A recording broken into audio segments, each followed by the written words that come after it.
ሰላም ሰላም፣ እንዴት ናችሁ? በመጀመሪያ ይህንን ላይክ ሰብስክራይብ እያደረጋችሁ ውድ ቤተሰቦች፣ ዛሬ እንግዲህ የሰራሁት ለሰዎች ምግብ ሰዎች በቃ አለቀ እየወሰዱት ልጆቹ ምኖቹ ሲወስዱት እኔ ምን ልብላና ሽንኩርት ቲማቲምንና ኪያርን ከተፍተፍ አደረኩኝና እንደዚህ አድርጌ ከዛም በኋላ ድንች የተቀቀለ አረኩኝ እንደዚህ አድርጌ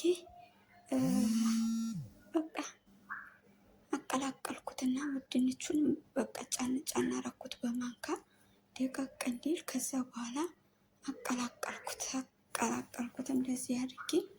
ላይክ ሰብስክራይብ ማድረጋችሁን እንዳትረሱ ውድ ቤተሰብ እያልኩ አስተላልፋለሁ። እዚህ ጋር ጨው አረኩ ትንሽ እና እዚህ ጋር ዘይቱን ዋው ነው በጣም የሚጣፍጠው የምነግራችሁ ነገር በስመ አብ። እንደዚህ አቀላቀልኩትኝ። ከዚህ ጋር እስኪ ልቅመሰው ብዬ በሳህን የገለበጥኩኝና በክቡዜ እንደዚህ አድርጌ ወይኔ እውነት ለመናገር ማለት ነው ይለያል። በጣም ነው የሚጣፍጠው ነው የምላችሁ። እንቁ ቅመሱ እያልኩ ነው።